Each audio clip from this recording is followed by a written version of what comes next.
और देखिए बीजेपी प्रत्याशी सुब्रत पाठक जिन्होंने अभी कुछ ही देर पहले कन्नौज से नामांकन भरा है, क्या कुछ कह रहे हैं, आइए उनको सुनते हैं।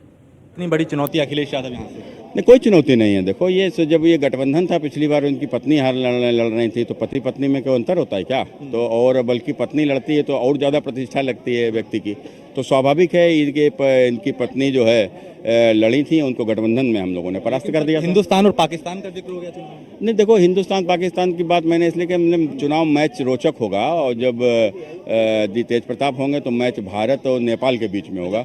अब मैच भारत पाकिस्तान के सर, राम गोपाल जी ने एक विवादित बयान दे दिया आपको लेके। उन्होंने कहा कि मतलब कहना नहीं चाहिए कि वो पागल हैं, उनको पागल खाने भेजिए। क्या ये उनका दिखाता है कि वो उनकी सोच क्या है? राम गोपाल उनका मेरे ख्याल से उन लोगों को पूरे घर का ही मानसिक संतुलन मेरे को लेकर खराब है। और अब चूंकि भाई स्वाभाविक है ना, उस घर की बहू को चुनाव हरा दिया, अखिलेश जी की पत्नी को चुनाव हरा दिया, तो तब से मानसिक संतुलन का ठीक है नहीं हुआ। कोई बात नहीं, बना रहे, कोई फर्क नहीं पड़ता। तो ये थे सुब्रत पाठक जिन्होंने कहा कि पूरा जो परिवार है राम गोपाल जी हैं, उनका मानसिक संतुलन जो है वो ठीक नहीं है। और आपने सुना, उन्होंने कई बातों का जिक्र भी किया, कई सवालों का जवाब दिया और कहा कि जीतेंगे, उनका घर है और यहाँ पे अखिलेश यादव उनके लिए कोई चुनौती नहीं है। कैमरा पर्सन राज चौहान के साथ मैं राजेश कुमार, कन्नौज। तो आपने देखा बीजेपी प्रत्याशी काफी कॉन्फिडेंट नजर आ रहे हैं। सुब्रत पाठक का कहना है कि इस बार जब कल ये बात उनसे पूछी गई थी कि अब तो अखिलेश यादव मैदान में आ रहे हैं, तब भी उन्होंने कहा था कि अच्छा है जो दो बराबर के लोगों के बीच टक्कर हो, तब तो मजा आएगा चुनाव में। और आज देखिए फिर कह रहे हैं कि अखिलेश यादव मेरे लिए कोई चुनौती नहीं है।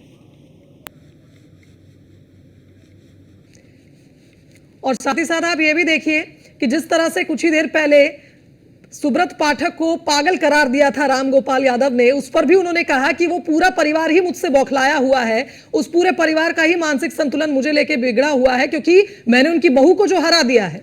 तो कुल मिलाकर ये कहा जाए कि जिस तरह से ठीक नामांकन से पहले कन्नौज में बयानबाजी हो रही है, खुद सुब्रत पाठक कह रहे हैं कि मैं अखिलेश यादव को कोई चुनौती नहीं मानता। इससे साफ नजर आ रहा है कि सुब्रत पाठक भी कहीं ना कहीं, जो बात अभी अपर्णा यादव कह रही थी कि अपने कार्यकाल से संतुष्ट नजर आ रहे हैं, उनका यह मानना है कि उन्होंने एक अच्छी खासी अपनी साख बना ली है यहां पर। और निश्चित ही सुब्रत पाठक ये भी जानते हैं कि अखिलेश यादव का मैदान में आना उनके लिए एक चुनौती तो है, लेकिन सामने से मानेंगे नहीं। उनका यह कहना है कि जब हम उनकी बहू को हरा सकते हैं तो इस बार अखिलेश को हराने के लिए हम पूरी तरह से तैयार हैं।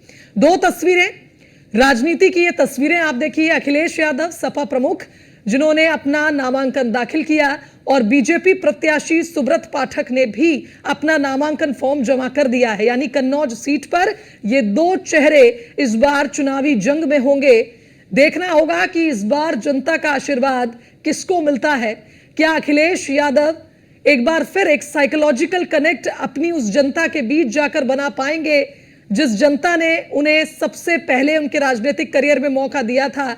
वो सीट, वो पारंपरिक सीट जो लगातार सपा के ही पाले में रही, और 2019 के चुनाव में सुब्रत पाठक सपा के खेमे से इस सीट को लेकर चले गए।